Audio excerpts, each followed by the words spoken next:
कहानी शुरू करने से पहले पास लगे सब्सक्राइबर के बटन को क्लिक कर दीजिए और पास मौजूद घंटी के बटन को भी ऑन कर दीजिए ताकि नई आने वाली कहानियों का नोटिफिकेशन आपको मिलता रहे।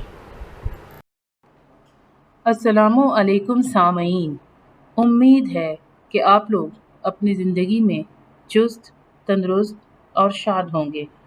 तो आइए चलते हैं कहानी के बकिया और आखिरी हिस्से की जानिब, जो सास और बहू के पाकीज़ा रिश्ते के मुतल्लिक है। सुबह बड़ी ही हैरान कुन थी। हिरा ने फजर की नमाज पढ़ने के बाद अपने कमरे में ही बैठकर टेस्ट की तैयारी की और फिर कॉलेज के लिए तैयार होकर नाश्ते के लिए कमरे से बाहर आई। लेकिन सामने का मंजर देखकर वो गिरते गिरते बची थी। किचन में अम्मी के साथ समन भी थी, जो एहसन को नाश्ता पेश कर रही थी। इतने महीनों में आज पहली दफ़ा ऐसा हुआ था कि हिरा ने सुबह सुबह समन की ना सिर्फ शक्ल देख ली, बल्कि उसे किचन में काम करते हुए भी देख लिया था। हिरा, खड़ी क्यों हो? जल्दी से आकर नाश्ता करो, तुम्हारी वैन आने वाली है। अम्मी की नज़र उस पर पड़ी तो वो कुछ कहे बगैर ना रह सकी। वो भी खुद पर काबू पाते अंदर आ गई। सलाम करते हुए उसकी नज़र समन से मिली तो जिस तरह उसने शर्मिंदा होते हुए नज़रें चुराई, वो हिरा को और ज़्यादा हैरत में डाल गई। या अल्लाह खैर, ये आज मैं क्या देख रही हूँ?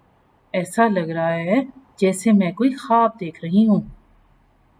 बेख्याली में गरम कप लबों से लगाया और पहला ही घूंट ये बावर कराने के लिए काफ़ी था कि ये ख्वाब नहीं, हकीकत है। ध्यान से बेटा, आराम से नाश्ता करो। अम्मी उसकी सिसकी पर कुछ कहे बिना ना रह सकीं।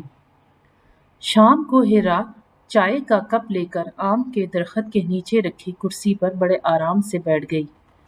पास ही बड़ी चारपाई पर फाखिरा और समन भी बैठी चाय पी रही थी। हिरा को भाभी का यूं साथ में बैठना अच्छा लग रहा था। जब वो समन की तरफ मतवज्जे हुई, समन बेटा, मैं देख रही हूँ तुम जब से मैके से आई हो परेशान लग रही हो। वहाँ सब खैरियत तो थी ना? उनका इतना पूछना था कि समन की आंखों में मोटे मोटे आंसू आ गए, जो फाखिरा और हिर्रा के हाथ पांव फुलाने के लिए काफ़ी थे। समन, मुझे बताओ क्या हुआ? एहसन ने कुछ कहा है या हमारी कोई बात बुरी लगी है तो मुझे बताओ। फाखिरा ने आगे बढ़कर उसे अपनी बाहों में समेट लिया तो वो फूट फूट कर रो दी, और हिर्रा ने जब समन को यूं रोते देखा तो वो भी अपने आंसुओं को बहने से ना रोक सकी। फिर फाखिरा के इशारे पर जल्दी से पानी ले आई। समन को पानी पिलाकर उसने भी खुद को संभाल लिया। अम्मी, मुझे माफ़ कर दें, मैं बहुत बुरी हूँ। आपको कभी अपना नहीं समझा।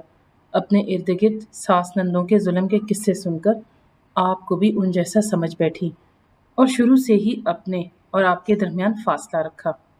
कभी आपसे सीधे मुंह बात ना की, कभी किसी काम को हाथ नहीं लगाया। लेकिन मैं गलत थी, मैं ना समझ थी, जो आपके प्यार और खलूस को समझ ही ना सकी। और आपने भी तो मुझे कभी एहसास नहीं दिलाया कि मैं गलत हूँ। क्यों? समन रोते हुए फाखरा से पूछ रही थी। मैं अपने और तुम्हारे दरमियान फासलों को मजीद बढ़ना नहीं देना चाहती थी। ससुराली रिश्ते ऐसे ही होते हैं जिनमें बदगुमानी बड़ी जल्दी वार करती है, जिससे नफरतें जन्म लेती हैं, जो मैं हरगिज़ नहीं चाहती थी। लेकिन तुम ये बताओ कि ऐसी क्या बात हुई है जिससे तुम्हें इतना दुख हुआ है और तुम इतना टूट कर रोई हो? अम्मी ने उसे समझाते हुए आखिर में कहा। हिरा भी बड़े ध्यान से समन की तरफ मतवज्जे थी। आप तो जानती हैं ना अम्मी, हम 3 बहनें हैं और वकार भाई हमारे अकलौते भाई हैं। अम्मी ने बड़े अरमानों से हम दोनों बहन भाई की शादी एक साथ ही की थी। और जवेरिया भाभी कोई गैर नहीं, हमारी खालाजाद हैं।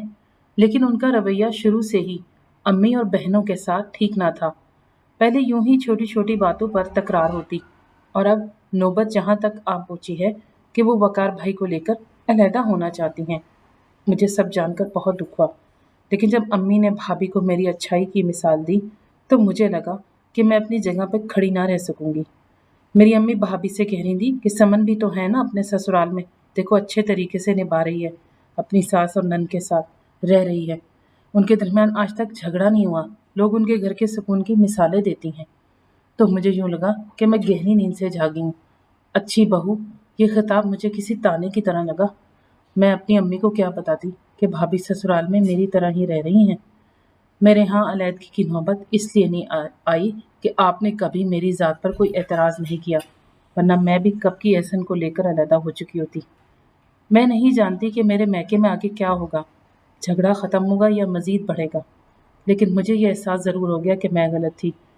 रिश्तों को बिगाड़ना या संवारना हमारे अपने हाथ में होता है। भला पुराने रिश्तों की इमारत मिस्मार कर कर हम नए रिश्तों की बुनियाद कैसे मजबूत कर सकते हैं? वो अभी बहुत कुछ कह रही थी और फाखरा उसे तसल्ली दे रही थी, लेकिन हिरा वहां से उठी और खाली कप उठाकर किचन में आ गई। सिंक में कप को धरते हुए उसकी सोच एक ही नुक्ते पर अटकी हुई थी। तो हिरा बीबी, आज तुम्हें जवाब मिल गया कि दुनिया में मकाफात अमन नाम का एक ऐसा आईना है जिसमें इंसान को अपनी शक्ल तो नजर नहीं आती, लेकिन अपने अमाल की बदसूरती जरूर नजर आ जाती है। कहानी आपको कैसी लगी? कमेंट सेक्शन में अपनी राय का इजहार ज़रूर कीजिएगा और चैनल को सब्सक्राइब ज़रूर कर दीजिएगा। शुक्रिया।